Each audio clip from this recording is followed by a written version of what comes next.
Hi everybody, a quick message before you listen to the podcast. I just wanted to share a quote from Desmond Tutu that said, "If you stay neutral in situations of injustice, you have chosen the side of the oppressor." That's why we're doing this podcast today, and if you take anything from this podcast, please share it. Thanks for listening.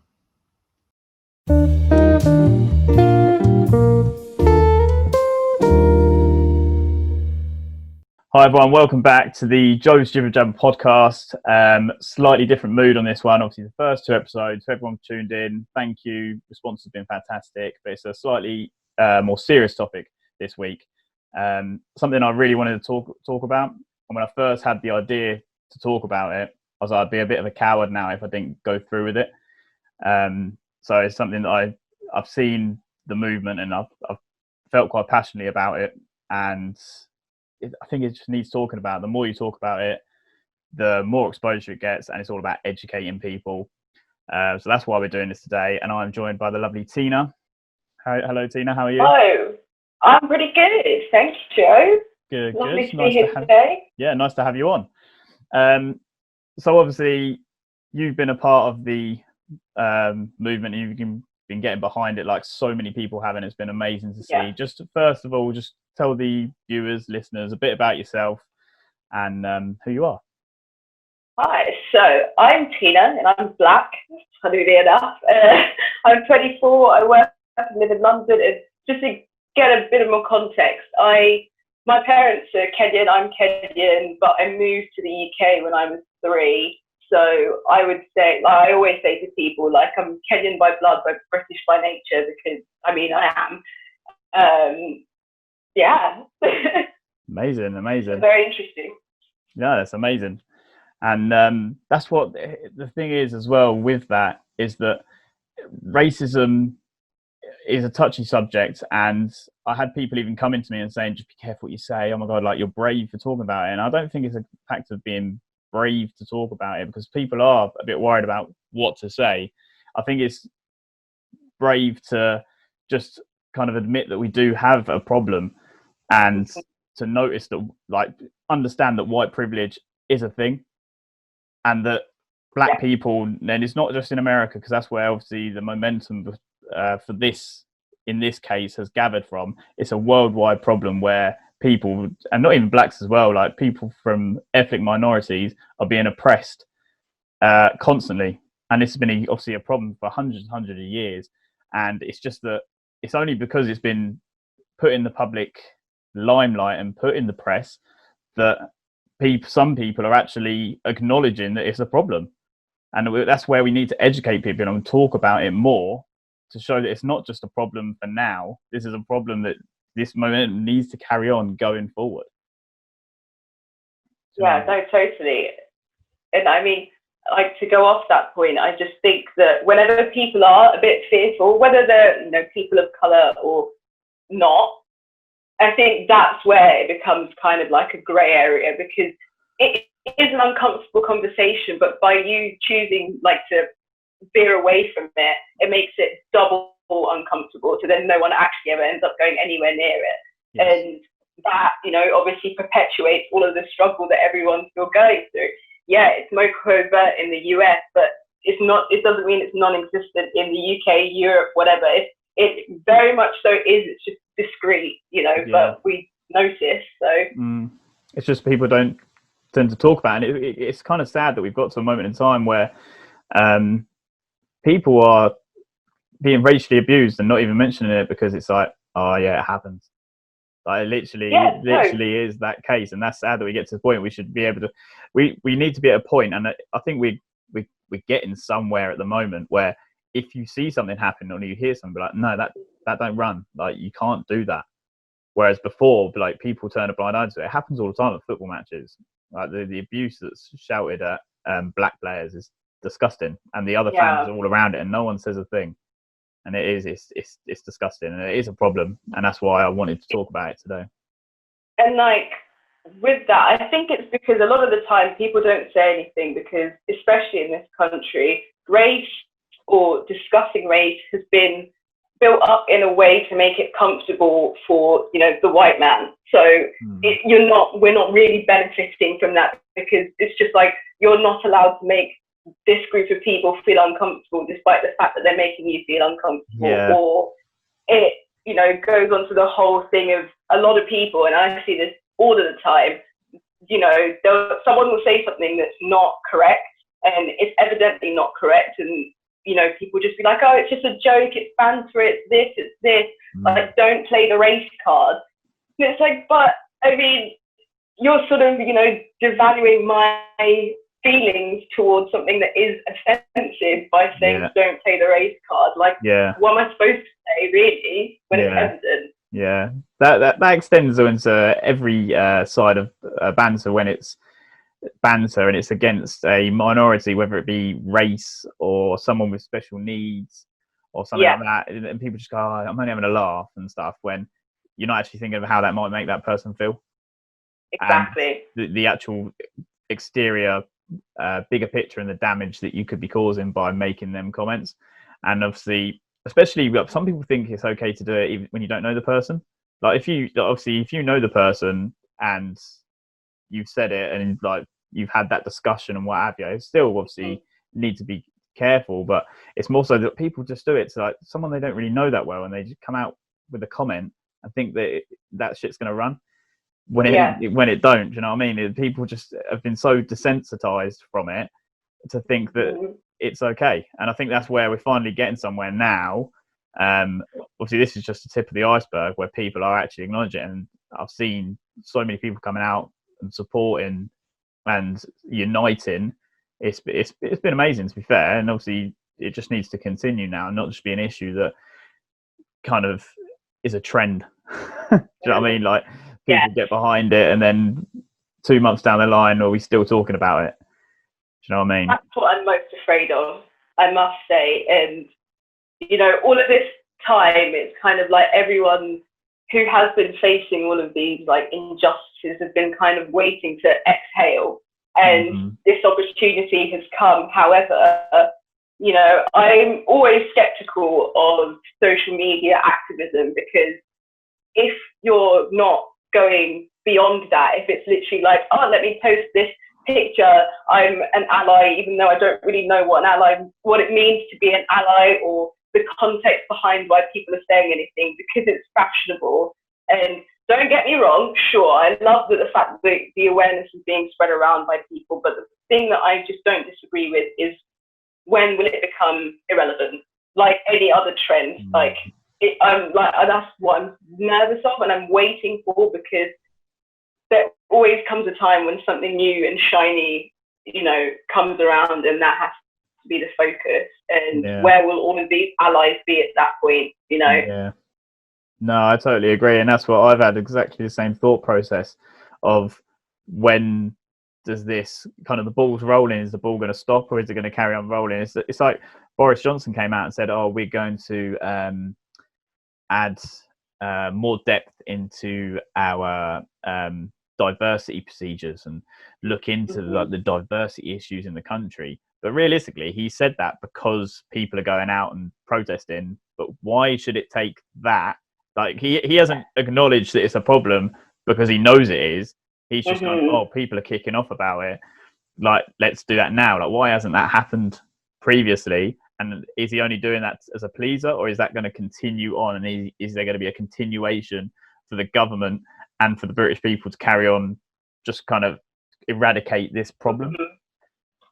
Well, that's what I hope. However, you know, our current Prime Minister in the past has said some pretty questionable and problematic things, shall we say, about people of colour in the past. But I just think, especially, like, you know, with the George Floyd video, it's not like this video is new in the sense that this has been happening so much. And even prior to, you know, this year, there have been loads of videos that came out. However, because the perfect conditions were there, you know, lockdown, everyone is on social media, this video comes out, it gets picked up by the whole world. If you are like a public servant or a person in politics, you would be stupid not to address it. You can't, because by you not saying anything, just makes you fit into that, you know, you're not with the whole debate, you don't support racism. And as it is, I think, you know, the whole you're a racist, you're not a racist is a very, like, you can't just label people like that, because it has ebbs and flows. But if Boris did not say something, people would start coming off his leadership, his cabinet. It's kind of easier to say something so that, you know, it's out there and people can focus on that and like forget everything else, you know. Yeah, and it's difficult as well. It's so easy to be skeptical and say, "Oh, he only said it because that." He might have the best intentions. He might actually sit back and go, "Actually, these people are right," and done it for the right reasons. But it's so easy to be skeptical because, well, politicians, aren't they? We always have doubt about what they say. If you're going to say it with your chest, back it, and I'm gonna wait until I see that change. But if it doesn't come, then I mean, crowd pleaser. Yeah. What you just touched on there is obviously the George Floyd incident, and that obviously leads me on to talking about that incident. I do want to talk about it because that's where the momentum for this obviously push that's going on at the minute has come from. And obviously it was a terrible video, and like I remember seeing it for the first time and I almost couldn't believe what I was seeing, because you think this is just disgusting. And I just wanted to ask you, like, when did you first see the video, and like how did it make you feel when you saw that video? So I remember I was actually on a walk. Like, I didn't have any reason to be on my phone, and I just, you know, was on a walk, sat down, had a look at my phone, and I was seeing things like pop up. And, you know, like on social media, when one thing comes up, it's everywhere, regardless of the site. So then I was like, okay, let me just watch this. I got 30 seconds in, stopped it, and I thought, okay, this is gut wrenching. Like, you know, when like, because he looks like me, he isn't me, I'm not him, but regardless of where you are in the world, like, you feel it. And I think that also goes for whether you're a person of color or not. Like, just the content of the video, that could have happened to anyone, and it was gut wrenching. But it was just so unfortunate that it happened to him in the manner in which it did, and the fact that, you know, everything that's surrounding race in America, and just people not, you know, getting off scot-free for any actions that they choose to take. And it made me panic a little bit, because, you know, I was actually seeing a depiction of people getting away with literal murder for nothing. For absolutely nothing. And I thought, is this where we've reached? Like, I couldn't watch the whole thing because it would have just ruined me. Like, it was, but the thing is, I've seen videos like that. He's just one of many, but I think it's just purely because, you know, his last words, but I can't breathe, like that sends shivers down my spine, like, at me. And I mean, even till this day, like, I still think about those 30 seconds, and I'm just like, I can't believe it, because that could have been my dad, you know. And then what, you know, and obviously, like, because he's got children, I can only imagine how they feel, considering that that's something that they have to live with and see everywhere for the rest of their lives. And I just think the people that do this, and the people that perpetuate hate, is that really what they stand for? Because I do not understand the morality behind it. I just don't. No. Just don't. And what did you think? Before I say anything else, I want to say, like, rest in peace to George Floyd, because I want to give his name everything before I talk about it, because the police officer who was in question, Chauvin, I think when I watched that video and I didn't see a police officer, I saw a man murdering another man.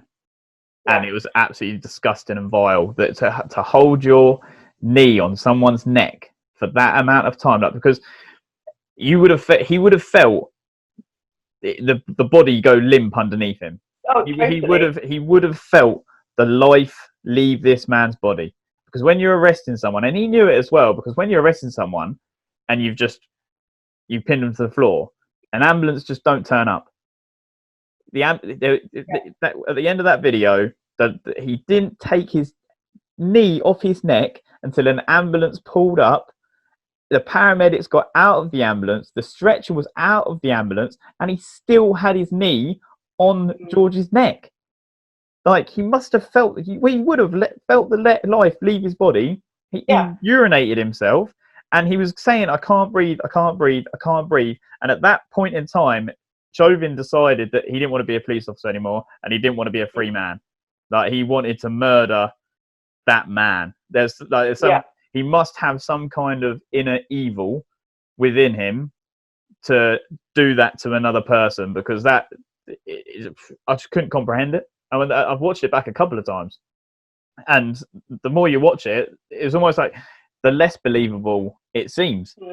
It's not like, oh yeah, you kind of come to terms with it. The more you watch it, you still, every single time I've seen it, because I've seen like clips and everything, you just can't wrap your head around it. And how them other officers as well stood by and watched him do it. One of the men, one of the other police officers was a Asian man, so whether he be Chinese, Japanese, and with sticking my neck on the line, I'm pretty certain that he would have experienced racial abuse, and probably he would have experienced it quite recently with the coronavirus. That's been going around. Like, Chinese people have been oppressed through that and been racially abused because of that. So he knows what it feels like to be oppressed, and he still stood there and said nothing. That's it. I just don't understand. And there was people shouting at him saying, "Get off! You're gonna kill him! You're gonna kill him!" And he showed no remorse, and his face was cold. Like, that's it. Yeah, I couldn't get around. Anyone that says that it's like testosterone, like it's in the moment, like, please don't give me that. All men have testosterone, but I would never even contemplate doing that to someone like at any point. And most people wouldn't. There was just evil inside him, and in that point in time, he just decided, I don't want to be a free man. And I'm glad he's been charged with murder. And it started off with third degree, but it's been upped now, and rightly so. And I hope they do get the justice for Floyd, for George Floyd, and they do obviously serve the time they deserve from what they've done. So, and I think they will, because I think they'll have to make an example of these officers. That's it. Let me ask you this question, because it's interesting that you say that, you know, he decided not to be a free man. That's what we would hope. But in the US today, with everything that's going on, you could do that and be a free man. Yeah. The thing is, no one can say that, oh, they didn't understand that, whatever. This has been going on for such a long time. I will not accept that people don't know what they're doing, and the fact that they have accepted their own power, that the fact is, I can do this and get off scot-free. But in his instance, he didn't, and it got up. But it's exactly that. They had to make an example of him, because how could you gain this much traction and for him to be let off? Because that is literally enticing what could be further, like, more uproar. Like, you could have more, you know, I don't want to say riots, because it's not like everyone is peaceful. The riot side of it is quite unfortunate. But if, like, angst and anger builds, then these things happen. And the fact that they charged him, I'm just like, great, but it was your easy way out. Now charge every other person who was involved in his death, and every other person who's been doing this to people in the US, period. Yeah. But no. Yeah, I know what you mean. And hopefully by making an example of it now, hopefully we will see a shift. And I know that Trump's now banned police from chokeholds, which is a start, but obviously whether they'll still do it or not, because like you say, they know they can get away with it, and who's going to stop them? It needs a complete reform, which isn't going to happen. So it's where does I don't see the end being now. I think we'll probably see some kind of change. But it was even last week there was a man shot dead, a man of colour, and another police officer is actually going to stand against the other police officer, which is never normally seen to be done, because it's called, like, crossing the blue line. That's why they don't normally speak out, because he's like, oh, he crossed the blue line. That's the code. But he's actually going to stand against him, and he's been charged with murder because he shot this man, and he'd confirmed he was unarmed, and he was posing no threat. Yeah. And for something like that to happen now, I just think that's I think that's where America is pretty broken, because all of the publicity that this has had, and then no more than 2-3 weeks later, there's another case come out, and it's reached the media of pretty much the same again. Obviously, not the same brutality, but it doesn't matter. He's still taken a life. Yeah. No, exactly. And it's interesting as well that he has decided to testify against him, and honestly, power to that person, because that must be the hardest thing to do, especially in a police system that aims to protect anyone, you know, who wants to do anything under any kind of like law. So I can imagine he's probably going through a lot by doing that. However, I just think, you know, the police system in the US in itself does need just reconstructing and re-educating and re-informing, because it's like, did you see during the peaceful protest, this old man was walking around the road, and a police officer pushed him and he hit his head and he started bleeding. And I'm talking like, this is a 70-year-old man. And then the next day, to show support of those officers, the whole precinct like resigned to show support of the police officers that made the act, not like being like, oh, they didn't do it. Everything was caught on camera. And I thought, what is being taught here? Like, your aim is to, you know, abide the law, be able to produce the law and protect your people, but clearly not. I'm so interested to know what the training involves, because how is that right? Like, how have you indoctrinated people to believe that even if they do something like terrible, that you can still stand behind them because they're a colleague? Like, no, terrible is terrible regardless. It's crazy, isn't it? It's crazy. It's mad. America's broken. It really is. And I don't understand the mentality and how every single person in that police force can have that mentality. And it's almost like some of them are scared to stand out as well against that. It really does baffle me. The last thing I want to touch on, the George Floyd. I know it's quite upsetting to hear, but if there's some people who've seen the video, and there's a lot of people who flick through social media and don't look into the whole story and don't look at exactly what happened, and I quickly just want to go through the transcript of what George said, and that just kind of underlines the brutality that happened in this case.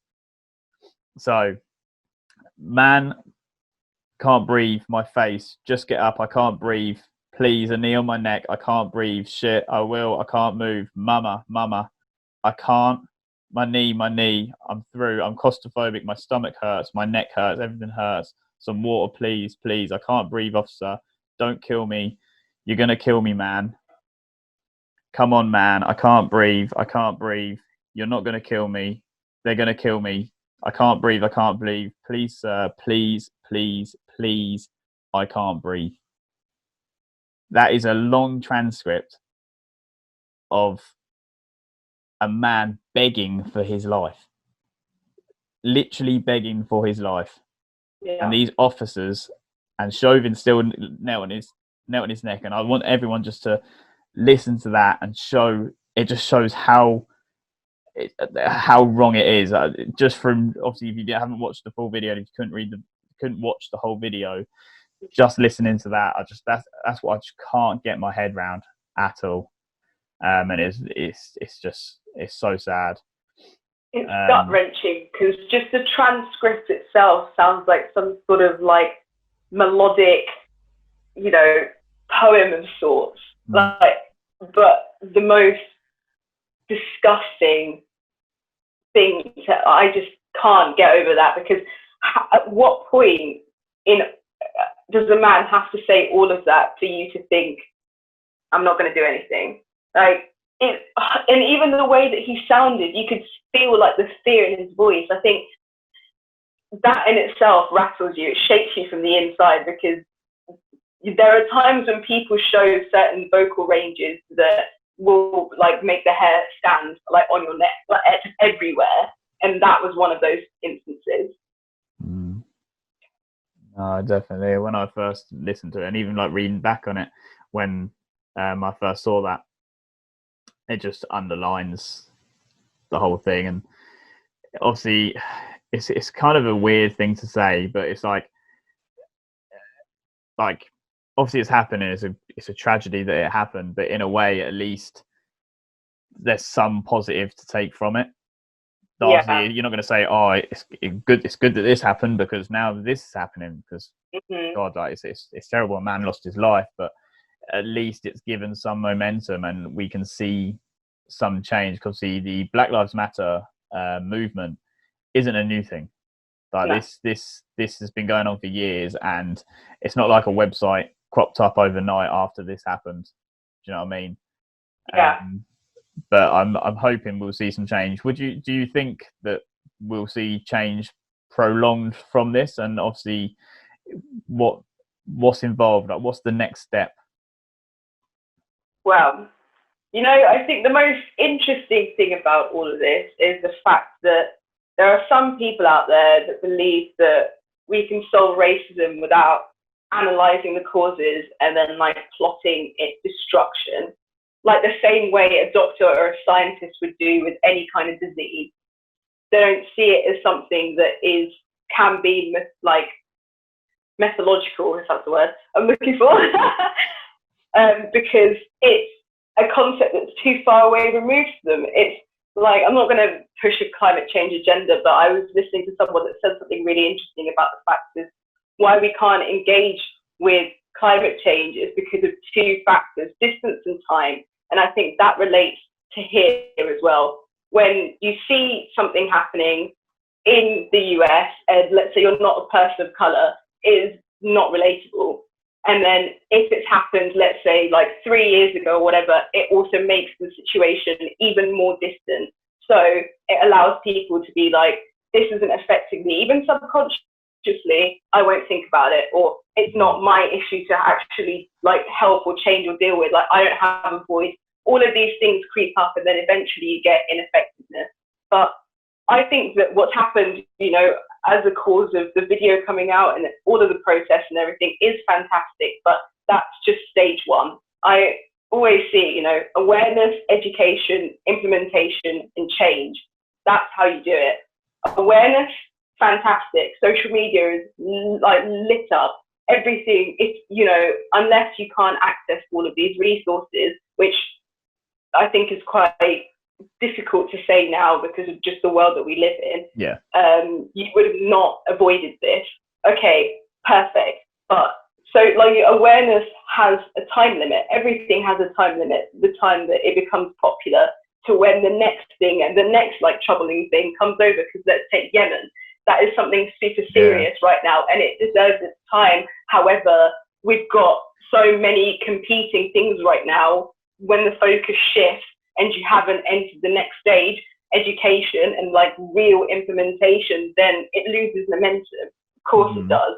And this is like a massive shout to all of the policymakers, the people in high ranking positions in their sectors. This is the time that they should be going, right, now we know this is how I'm going to approach it in my company, and we're not going to shy away from it, or your organization, your family, it applies everywhere.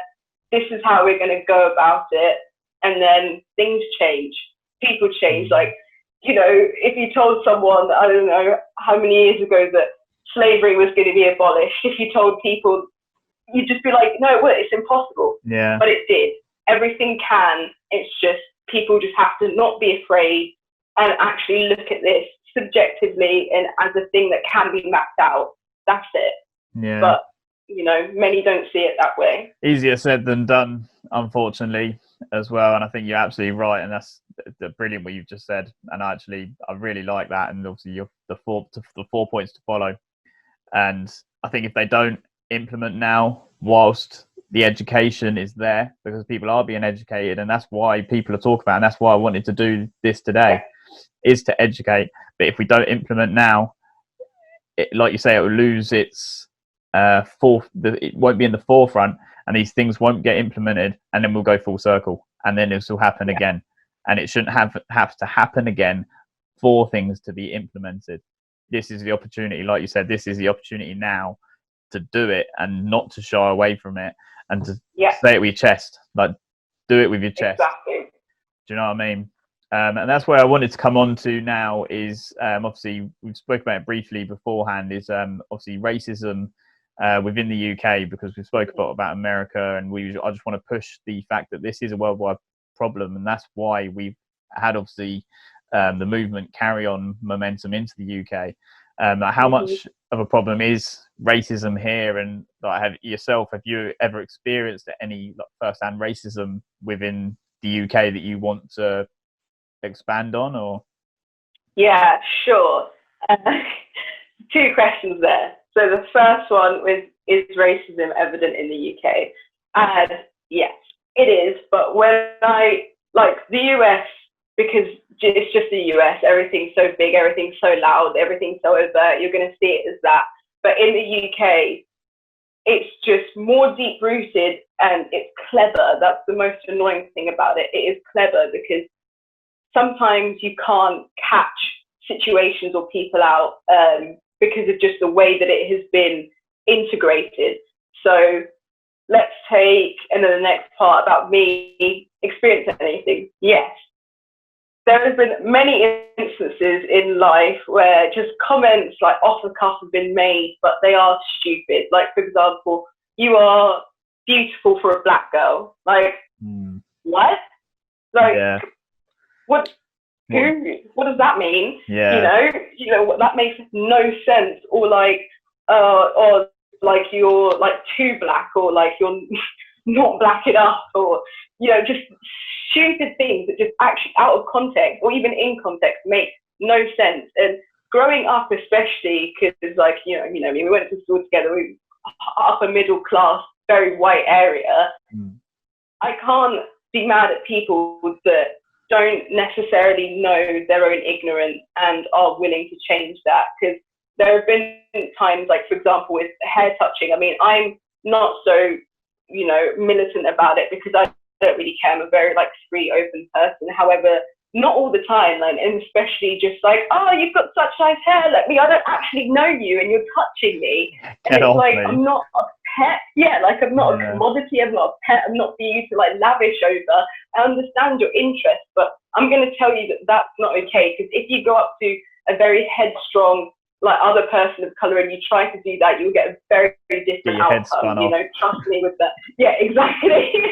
Very different outcome. But even that, and I always think what happens after tells you a lot about a person, because if you use the example of touching my hair, if you go to touch my hair and I tell you don't do that, it makes me feel bad because of X, Y, Z, and you do one of two things. If you either say, oh my God, I'm so sorry, like I didn't understand, blah, blah, blah, that allows me to be able to tell you why you were wrong and for us to, get over it and move on. You learned a lesson that day. Yep. The next thing someone would do, or in replace to that, would be defensive. Like, oh, why? What's wrong there? This white defensiveness. I'm not a racist. Like, I don't, I'm not a racist. Why are you trying to come at me like that? Well, that's not what, I know what you mean. It's just like, whoa. Don't blow it out of proportion. Your defensiveness makes this even worse, because if you were ignorant and like non-defensive, then that allows you the opportunity to learn. But the other one, I think, is a much harder thing to try and break down, because even there's so many like, liberal people that just think, oh, because like I'm liberal, I understand how culture works and how diversity works. It's like, well, unless you've had those experiences in your life and you've had those people around you that can tell you about those experiences, do you? And if so, where from? Like, enlighten me where from, because chances are you haven't and you don't, but I'm just swallowing it to make you feel better. Yeah, I think as white people, I'd be the first one to admit that there's been a lot of my life where I've been uneducated in these things, and I may have in the past been ignorant to it, and like been that person to be like, oh, like let me touch your hair, oh my God, that's so cool. But it's having that foresight to obviously, like you say, educate yourself and learn and move. Do you know what I mean? It's the people that don't want to learn and don't want to be educated, and that defensiveness that won't let people move forward in the problem. So I think it's important, like, that people talk about it, like, just be understanding and don't be that defensive person. But that's it. And like, I'm gonna let you into a little secret.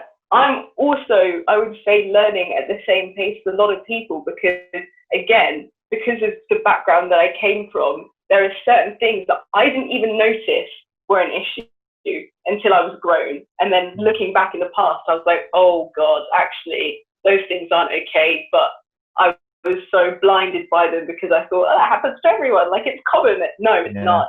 But I'm also learning. So, like, I can probably speak for a lot of people who we're both on the same journey of learning. And with that, you need, like you said, conversation. You need understanding to move forward. Like, it's not just like, I know everything, I'm a person of color, blah, blah, blah, blah. Like, no, I can only speak from my experiences and what I've chosen to educate myself with, same as any other person who isn't a person of color. So I think it's important as well to realize, and that's, like I said at the start of the podcast, is to recognize that white privilege is a thing, and to accept that, want to stand against it, and don't just be okay with it. Do you know what I mean? And at the same time, it's wanting to educate and be like, we want you to understand. But I think as white people, I think we need to accept as well at the same time that we're never going to understand.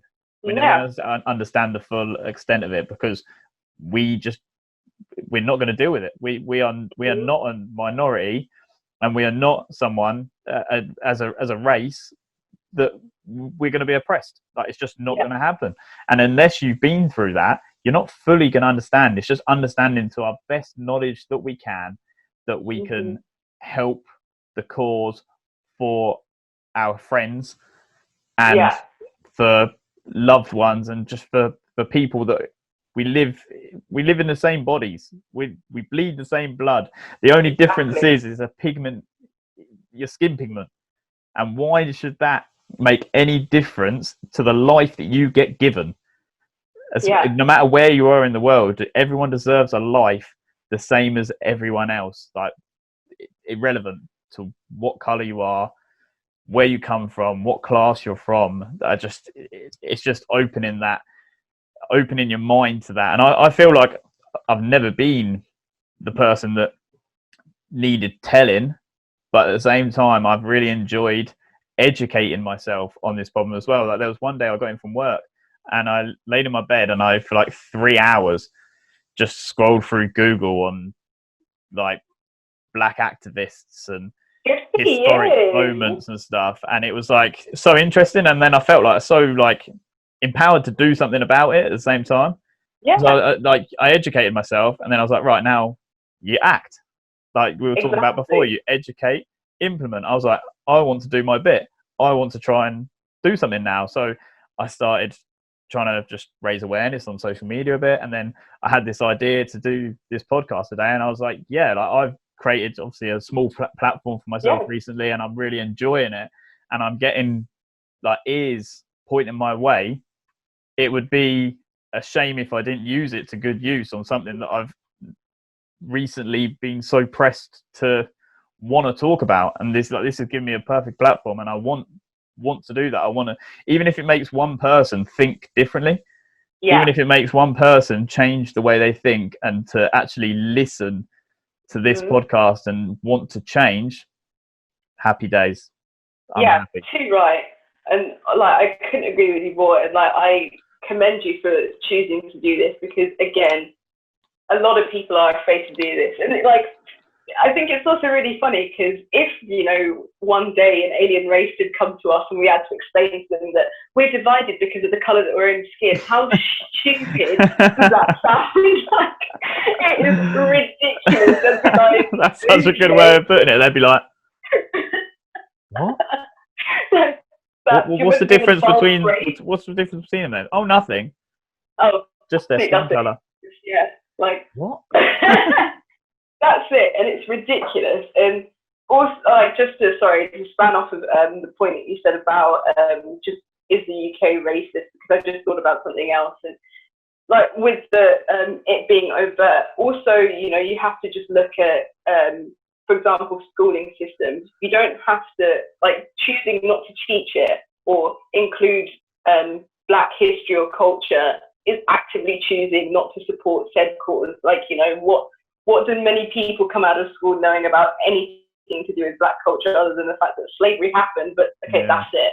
You know, in workplaces, there are so many times where, because I don't know whether it's like a legal requirement, but diversity inclusion, it's just a HR quota, because the second that, you look at most workforces and it is literally just one ethnicity, and like the common ethnicity, which is white people, which is, again, I think problematic in this globalized world that we live in, because how are you meant to target or, speak to the right demographic if you're only really speaking to one demographic? Yeah. But then even in that, with the hiring of people of inclusion, sometimes they don't have people that can support them in issues that they face. Because let's say one of my friends, she will not be named, but she has had a situation where we'd always known, because in the past, like her, you grow up with these kind of things, these comments from like your parents to kind of get you ready for these situations, which is sad, being like, you might be beautiful and intelligent or whatever, but you won't be as respected as everyone else. You've got to smile harder. You've got to work 10 times harder. You are overqualified just to be seen in the same rhetoric as someone who is sub-average, and not, but because of your color. And like, she got into a situation at work where her boss was, saying that she didn't necessarily like fit the culture, like trying to like, that she has to like take it down a level, like her personality isn't really a fit. And she was like, well, am I being judged on my personality or my work acumen and the way that I collaborate with people and all of this? Or is it just because you have found aspects of my personality, such as maybe being reserved or, not really getting involved with the community around because you don't feel supported, and you're not the same, and sometimes you are a bit worried because you want to create a good impression, especially when you are in a situation where you are the only person of color. And they see that as you're not really the right fit, and the way that you go about it, the way that you integrate is not. And it's just like, is this a personality test? The fact that that's pure racial profiling. That is just that is 101 racial profiling, because it's like you say, like she probably already feels within the company, because of most companies and the way they run, she probably feels like some people are judging her as it is, because that she must have this like natural kind of thing of, but I'm not like them, I'm not the same as that, so you feel judged straight away. So then for him to come and say something like that's like, I can imagine that to be pretty hurtful, and to feel kind of a bit helpless, I suppose, as well, because you're like, well, I can't win. Like, what do I do? That's just one story. That's just one story, but it is the most. I've heard so many iterations of the same thing from so many different people in their workplaces, in all of the sectors, and I'm just like, how have we got this massive barrier in the UK for just progression, when we have to be 1,000 times good at everything, and yet because of our culture we can't be seen as what we are, like our potential, and it's that hurts. Yeah, no, I can only imagine. Obviously we would never, that's what I'm saying, like that's what it's educating. We can never fully understand. I can't say I know what you mean. It's just imagining how that may feel at that point in time. One thing I want to come on to now is that because I saw from yourself on Instagram that you went out and protest in London. I did. And how were the protests, and how did it go down basically? What and how did that make you feel, and to be in that scenario? Well, just for the haters, I did social distance. Like, it was possible. Don't get me wrong. You've seen images of people bunched up together, but if you have chosen that you want a distance, you could have, because they were clever. They happened in areas where there was, like, take Parliament Square, all of these places that you could really just stand like on a podium for the whole day and no one would really be around you. And that's, what we chose to do. It even in the marches, they allocated like lanes where like the main march was in the middle, but the complete sides, they knew that if people were like of risk or they were nervous, they could go there and walk separately to everyone but still be in the protest. These are things that they don't tell you. So We're not like going against the laws. Everyone has a right to protest, and like if you wanted to abide by the rules that were there, then you did, and we did. And when I got there with my friend, we were quite nervous because we didn't know what to expect. We didn't know how many people were going to turn up. I was walking there with my sign, and I felt like really like woo. And then getting there, it was just, it could bring a tear to your eye because the energy, there was like people drumming, there was chants, there was everything. And I'm talking, it was a rainbow of people from every nation, every culture, every race there. And like, for me, upon seeing everyone there, like it just shook me, and I felt the energy, the electricity in the air, and like probably cried like 3 or 4 times throughout the whole thing. Oh, wow. People reciting poetry because it was so powerful. I'm talking. That's amazing. Yeah, like, I'm getting goosebumps thinking about it now because it, like, that was a moment in time, and you can tell that like people didn't care. They were there to be there, and they were there to protest, and they were there to make their voice heard, which they should be. And me and my housemate were there to do just that, and we felt heard and we felt supported. And if I could encourage people to attend anyone's, I would. Like, Godspeed to you, because man, if anything is gonna make change, it's seeing those people who are willing to make change. Yeah, make a noise. No, Exactly. it's amazing. That sounds brilliant, to be fair, and to have that energy and to have that euphoria in that moment, and to have that emotional moment, that just, yeah, it sounds pretty mad, because you don't hear that side of things. Obviously, the social media only glimpses part of it, and obviously the media. Yeah, exactly. The media itself have their own agenda where they're like, look at all these people gathering and what have you. So, and that's the agenda they chose to push on it, is the corona second wave and what have you, because it's easier to talk about that than it is to talk about the problem. And that's such, I'm not going to swear, that's such, whatever. You can swear if you like, it's fine. I've been holding it in so much, but that's such nonsense, because first of all, if people of colour are the ones that are being, you know, they're dying the most from coronavirus, and they're the ones also protesting, you can't push that agenda of, well, the second wave was, because, I mean, hey, if anything, it adds, yeah, if anything, it adds weight to the even more, that people of colour have been dying, was it like twice as much as white people, and they still feel that strongly about the cause. It just adds even more weight to the movement and weight to what they're saying, to get people to listen, that they're going out there. Some people literally just saying, right, I'm happily going out there and risk my health because I'm tired of being oppressed. I'm tired of the way we go about our lives and the way that it seemed to be okay for this to be happening, and we want to make a change. And I think that's, yeah, it's been fantastic, to be fair. And it's like, from obviously educating myself and looking into it so much, the more you educate yourself, the more you're like, yeah, like, go for it. Like, really, like, push it as much as you want to push it, because there's people saying, oh, they're causing a second wave and all this Black Lives Matter stuff, and I've heard people say it like so much, like going, oh yeah, all this Black Lives Matter stuff, and we're going to get a second wave, and it's we this and we that, and not looking at the bigger picture and just looking at it from a white perspective, I suppose, where their only agenda is second wave of coronavirus, because the Black Lives Matter thing doesn't matter to them. And that's obviously half the problem with the mentality within the, within the UK, but obviously everywhere. Like we've said. No one's disrespecting the pandemic, but what people have to understand, that racism is a pandemic in itself. It doesn't care for injustice. It will kill you. It will hurt you. It's just unfortunate that they both happened at the same time. However, you cannot go against someone's beliefs, especially when it's based around something so big and so apparent and so relevant.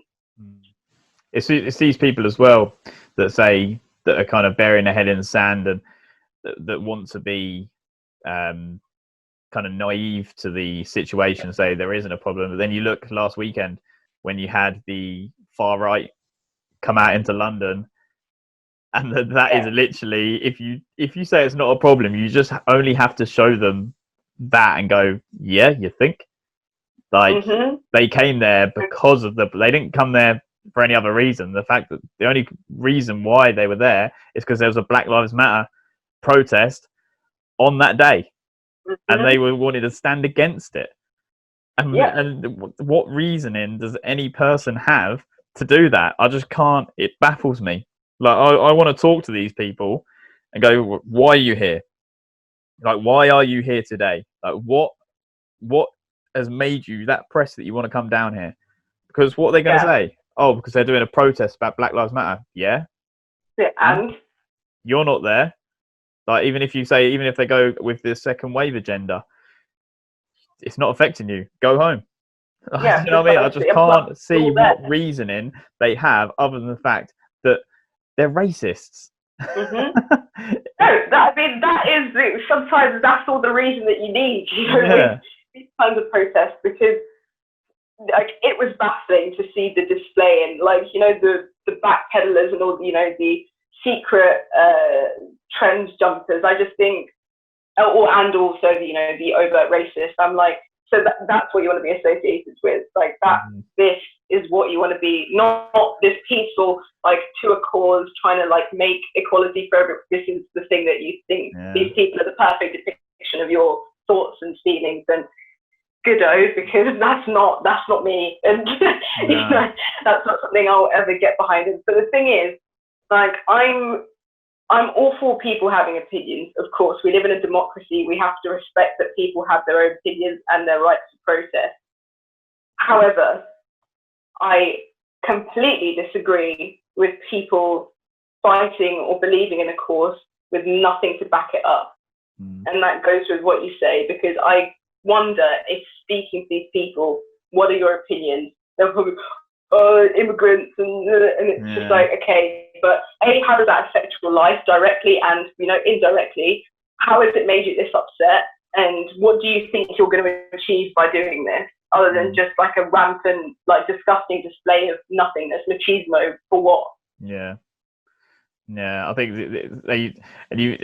if anything as well, they're just racist who have taken it as an excuse to go out there and be violent towards not only people of colour or even people of not of colour protesting, but then to the police force as well, when they're just trying to do a job at the end of the day. And it's kind of like they've looked at America and gone, oh yeah, they're rioting against the police. Oh yeah, the police are the problem as well, because these people are so narrow-minded, so small-minded, that that's the agenda they want to push and the route they want to go down. And I just, it's like all of this, to be fair, for anyone who's got an ounce of fucking goodness and like inside them, you can't reason with anything these people have been doing. And it's the same, like I said earlier, it's just so hard to comprehend what happened to George Floyd. Like, for anyone with any goodness in their body, you have to say that it's wrong. And I just don't understand how we're still in a position where we're arguing about this and where we have to stand up against it, because it just seems so bonkers that there is people out there that might watch what we're saying now and go, don't agree with that. I just can't grasp the concept of people not agreeing with it. To those people, please make a podcast, because I'd very much like to hear what you have to say, but they won't. Yeah, make a podcast and suck your mum. And it's like, that image of that guy, the black guy carrying the injured far right protester. I was like, this is so powerful, because the message that is being displayed here, it's not the fact that, like, we're better, we're just on the moral high ground. No, it's the fact is, fundamentally, we are people, and if someone is hurt, regardless of who they are, you're going to help them. And that's literally what this is all about: equality. Yeah. No, absolutely. I think that brings us onto a very good point there. I think we've covered everything that I wanted to cover anyway. I don't know if there's anything else that you would like to cover. No, I think that was a solid run. I think that was a good flow. No, it was, to be fair. So I want to wrap it up now and just say that I'm thankful of the opportunity to speak out, and I'm thankful for Tina to coming on and joining us to talk about this. And I think it's been really insightful, and I'm looking forward to getting this out there now and getting people to hear and cause some conversation. That's what it's all about. It's just having conversation. Exactly. And I hope that we've sparked something today, and I hope that if I get a couple of conversations out of this, then fantastic. So obviously I want to shout out as well the Black Lives Matter movement, and they do have a website, and I will put it down in the description of the video, whether it be on YouTube, Spotify, or Apple Podcasts. And if you can't donate, just go down and read and educate, and just check out the website and check out any other resources they have, and see if they're helpful to you and to broaden your mind. So, and I'll also leave Tina's link down in the description, and go check her out. And if you've got any questions to her, I'm sure she will be open to more discussion. And I think that's about it. So thank you very much, Tina, for coming on and joining me. It's been a pleasure. I really enjoyed this. This was a very good conversation.